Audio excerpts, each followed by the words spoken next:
As the 1980s drew to a close, despite a decade of assaults on civil rights, many who had been the victims of injustice were taking their place at the table of American democracy.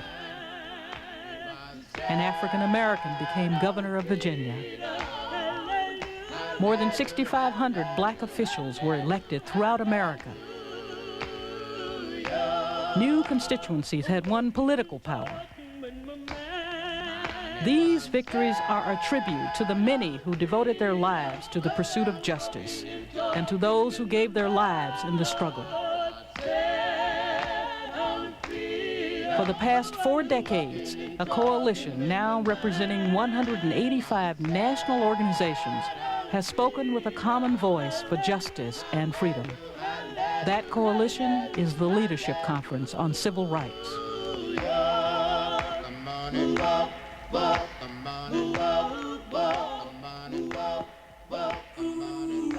The founders of the Leadership Conference represented different streams that converged in the civil rights struggle. A. Philip Randolph, the inspirational black labor leader. Roy Wilkins, a stalwart of the NAACP.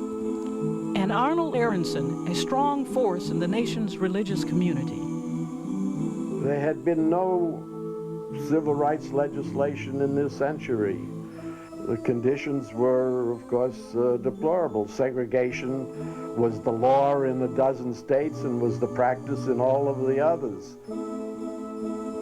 It was a kind of humiliation that blacks experienced that is hard for current generation to appreciate. If you traveled, there was no place you could stop to relieve yourself. Restaurants, of course, were segregated. No year went by without lynchings at that time. Blacks who tried to register to vote were risking their lives, and many of them paid with their lives. In 1950, the 3 leaders called for a national emergency civil rights mobilization. That mobilization drew some 4,000 to 5,000 people from 50 or 60 different organizations. That was really the origin of the Leadership Conference.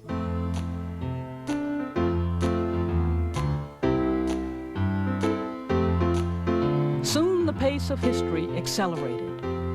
Brown versus the Board of Education, the Montgomery bus boycott, Little Rock Central High School.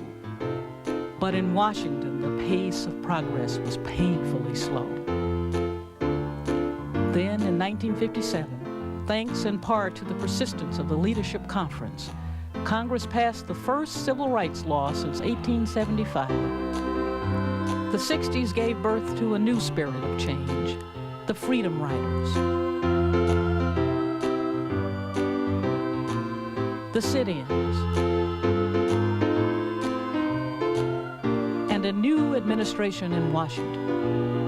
In 1963, a century after the Emancipation Proclamation, the March on Washington for Jobs and Freedom brought together 250,000 people, and Martin Luther King proclaimed his dream. That same year, after intense pressure from the Leadership Conference, President Kennedy submitted the most comprehensive civil rights bill ever to come before the U.S. Congress. It was a time when inspired advocates spoke truth to power. Clarence Mitchell Jr. and Joseph Rao, known to many as the Gold Dust Twins. Andy B. Miller of the AFL-CIO, Walter Reuther of the UAW, and religious leaders from every faith. After John Kennedy was assassinated, Lyndon Johnson embraced the fight as his own. Their cause must be our cause too. Because it's not just Negroes, but really it's all of us who must overcome the crippling legacy of bigotry and injustice. And we shall overcome. It was a time of turbulence and a time of historic landmarks. The Civil Rights Act of 1964, the Voting Rights Act of 1965, the Executive Order on Affirmative Action, and the Fair Housing Act of 1968. When that era drew to a close, many had given their lives, but America had changed irreversibly.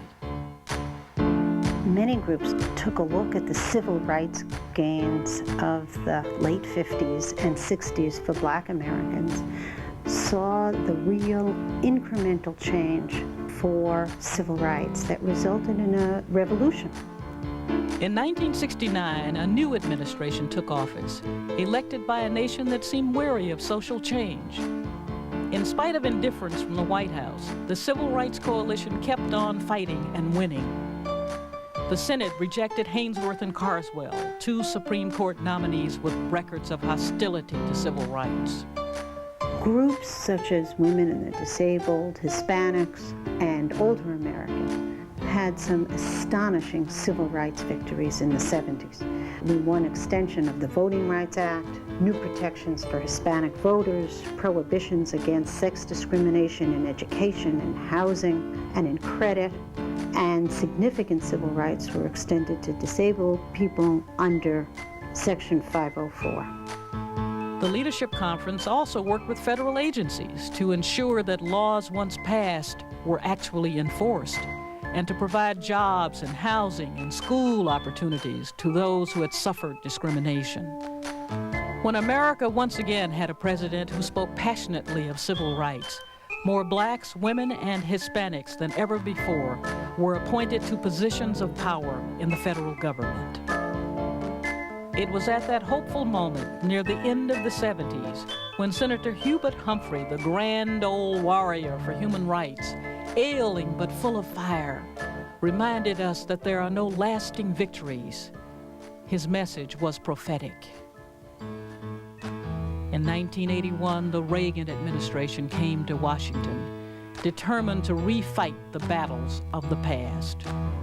It's remarkable that during one of the most reactionary decades in American history, the Leadership Conference was able to win so many major victories. The Reagan administration led the opposition to strengthening the Voting Rights Act, but we took on that fight, and we won. We took on Robert Bork, and with the help of senators who owe their seats to the Voting Rights Act, we won again. A few months later, we took on President Reagan's veto of the Civil Rights Restoration Act, and we won one more. We've made other worthwhile advances too. The Martin Luther King Jr. National Holiday, sanctions against apartheid in South Africa, real protections against discrimination for older Americans and people with disabilities. It's gratifying, even in this day and age, to know that when Goliath is against civil rights, David still can win.